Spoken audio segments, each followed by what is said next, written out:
एक ओंकार सतनाम करता पुरख निरपौ निर्वैर अकाल मूरत अजूनी सैभंग गुरप्रसाद जप आद सच जुगाद सच है भी सच नानक होसी भी सच। वाहिगुरु जी का खालसा वाहिगुरु जी की फतेह। Dear students, in this video I am going to cover exercise 8.2 from NCERT. Comparing quantities is the name of chapter. First question is, a man got 10% increase in his salary. Increase in his salary. If his new salary is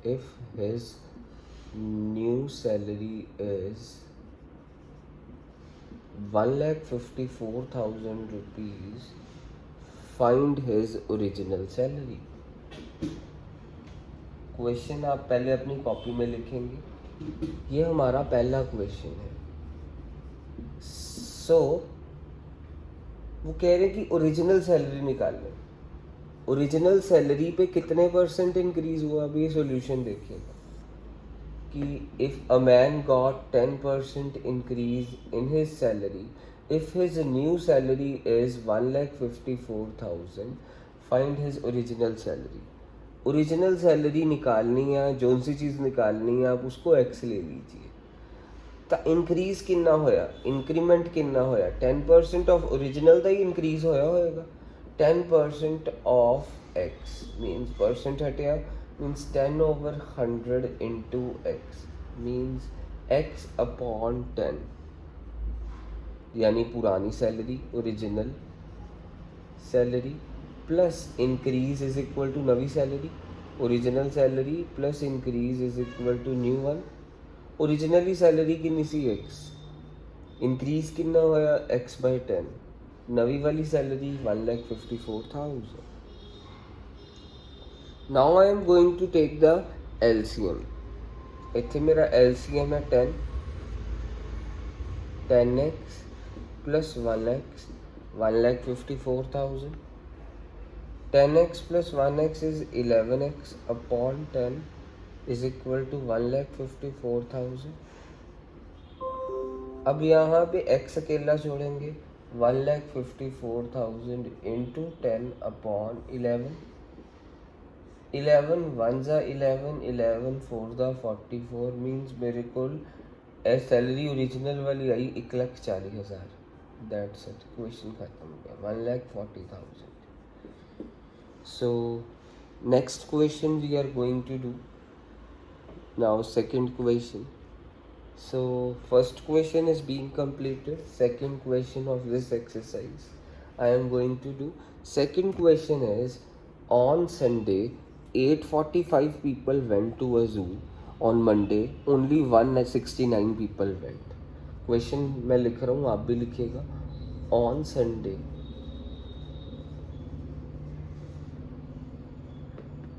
on Sunday 845 people went to zoo. Question लिखा हुआ to zoo, second question है। On Monday only 169 went, on Monday only 169 went. What is the percentage decrease, what is percent decrease in people visiting the zoo on Monday. ध्यान से देखना, Sunday को 845 people जा रहे हैं, संडे को जू में 845 पीपल जा रहे हैं, और मंडे को कितने रह गए, मंडे को सिर्फ 169 रह गए। मतलब कितने कम हो गए, संडे को 845, मंडे को 169 मीन्स डिक्रीज कितना हुआ, डिक्रीज हुआ 845 माइनस 169।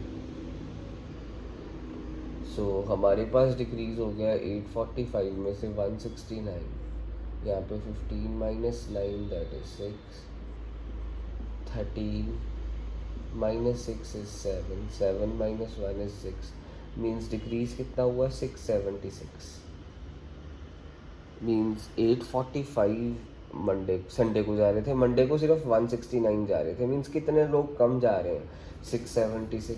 ठीक है जी। सो अब उन्होंने परसेंटेज डिक्रीज पूछा, इसकी परसेंटेज निकालने के लिए पूछा। परसेंटेज डिक्रीज क्या होगा, decrease upon original into 100, decrease upon original into 100। Percentage decrease ऐसे निकलेगा, डिक्रीज अपॉन ओरिजिनल इंटू 100, और मेरे पास डिक्रीज कितना हुआ देखो 676, ओरिजिनल कितना था 845 इंटू 100। सो अब मैं कटिंग कर देता हूँ, 5 1 जा 5, then 3 5 6 are 30, 5 9 are 45, then 5 2 are 10, 5 1 are 5। सो अब मेरे पास यहाँ पे कटिंग देखते हैं करके, 169 times 4, 4 9 are 36, 3 74 2, so 169 4 are 676, means 21 into 4 84% come decrease हो रहा है परसेंटेज ये। अब हम अगला क्वेश्चन कर रहे हैं, question number 3। Question number 3 I am going to do right now. So third question है, a shopkeeper buys, a shopkeeper buys, a shopkeeper buys 80 articles for 2400 rupees and sells them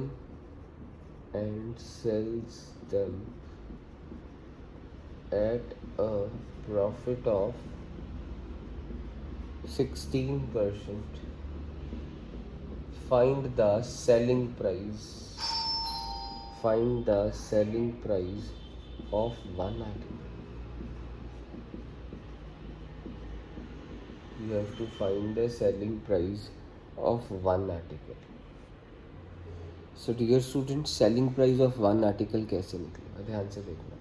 shopkeeper ने 80 articles 2400 में खरीदे और वो बेचे कितने पे, 16% end of profit पे। ठीक है जी। सो अब मेरी बात ध्यान से देखिए, बहुत इजी है। अगर 80 आर्टिकल्स 1600 के हैं, 80 आर्टिकल्स का कॉस्ट प्राइस 2400 है, सॉरी 80 आर्टिकल्स का cost price mean CP of 80 articles is 2400। तब वन आर्टिकल का CP कॉस्ट प्राइस कितना होएगा, cost price of one article will be ₹2400 divided by 80। एक article 2400 divided by 80 means 30 rupees का होया। प्रॉफिट परसेंट देता है, कितना देता है प्रॉफिट परसेंट, 16%। प्रॉफिट परसेंट का फॉर्मूला की हुंदा, profit upon CP into 100, profit upon cost price into 100। Cost price है प्रॉफिट परसेंट 16, मैं तो 16 लिखता, प्रॉफिट कढ़ना, कॉस्ट प्राइस कितना साढ़े कोल 30 into 100, this 0 cut with 0, so ये क्रॉस मल्टीप्लाई हो गया, 16 time 3 is equal to profit time 10, so 16 3 48 is equal to profit times 10। ये 10 इधर मल्टीप्लाई हो, उधर जाके 10 क्या हो जाएगा डिवाइड, प्रॉफिट आ गया मेरे पास 4.8।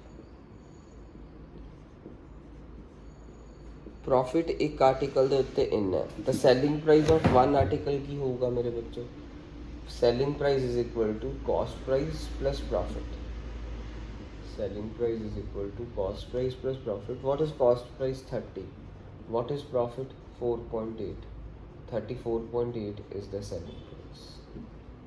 With this our question is completed.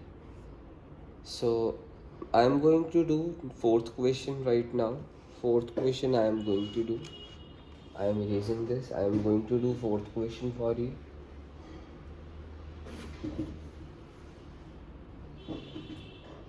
Fourth question I am going to do.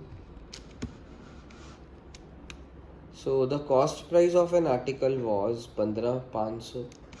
Fourth question में आपको बोला हुआ the cost price of article was rupees 1500. Rupees 450 were spent on its repair.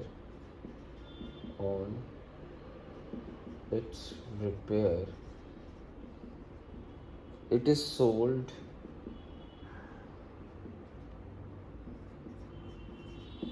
for profit of 15%.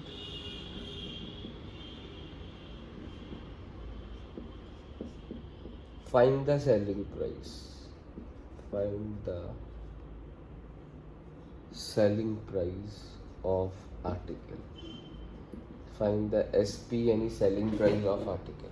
So वो कहते 1500 ਦਾ ਸਮਾਨ ਖਰੀਦਿਆ ਤੇ ਉਹਦੀ ਰਿਪੇਅਰ ਤੇ ਕਿੰਨਾ ਪੈਸਾ ਲਗਾਤਾ 450. ਸੋ ਆ ਵੀ 450 ਵੀ ਕਾਸਟ ਪ੍ਰਾਈਸ ਵਿੱਚ ਹੀ ਇਨਕਲੂਡਡ ਹੋਏਗਾ. ਸੋ ਐਕਚੁਅਲ ਕਾਸਟ ਪ੍ਰਾਈਸ ਕੀ ਹੋ ਜਾਏਗਾ CP cost price is equal to 15500 plus 450 minus जो ਅਸੀਂ ਰਿਪੇਅਰਾਂ ਤੇ ਖਰਚਾ ਕਰਿਆ ਉਹ ਵੀ ਕਾਸਟ ਪ੍ਰਾਈਸ 'ਚ ਇਨਕਲੂਡਡ ਹੁੰਦਾ. सो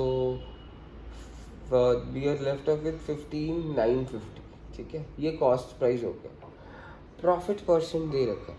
प्रॉफिट परसेंट कितना दे रखा है हमारे को 15%. So you all know the formula of profit percent. Profit percent का फॉर्मूला होता है profit upon CP into 100.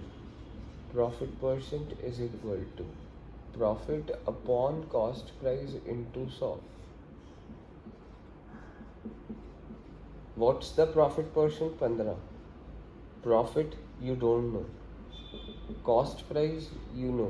What's the cost price? 15950 into 100. ये इसके साथ कट हो गया.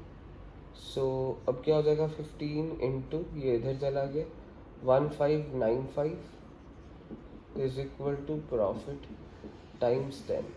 ये टाइम्स है उधर जाके क्या हो जाएगा डिवाइड. सो अब मेरे पास प्रॉफिट क्या आया 5 2 ज़ा 10 5 3 ज़ा 15. सो कटिंग करके मेरे पास सारा प्रॉफिट आएगा 2392.50. 2392.50 ये मेरे पास प्रॉफिट होगा. सो अब मैं क्या कह सकता हूँ, ये मेरे पास प्रॉफिट आ गया. सेलिंग प्राइस अब कैसे निकलेगा? सेलिंग प्राइस निकलेगा मेरे पास, एक सेकेंड, सेलिंग प्राइस निकलेगा मेरे पास cost price plus profit. Selling price जो मेरे को निकालना है वो निकलेगा कैसे? Selling price is equal to cost price plus profit. So अब मैं सेलिंग प्राइस आपके लिए निकालने लगा, जो निकलेगा कैसे? कॉस्ट प्राइस प्लस प्रॉफिट करके. सो मैं इधर निकाल के दिखा रहा हूँ. सेलिंग प्राइस जो आंसर होगा मेरा, जो मेरे को निकालना है, selling price is equal to cost price plus profit. So what is cost price? Cost price है मेरे पास 15950 और प्रॉफिट कितना उसके ऊपर 2392.50. सो मेरे पास आया सॉल्व करके सेलिंग प्राइस 18342.50. That's it. ये हमारा फोर्थ क्वेश्चन ख़त्म हो गया बेसिकली. सो नेक्स्ट क्वेश्चंस के लिए नेक्स्ट वीडियो की वेट करिए.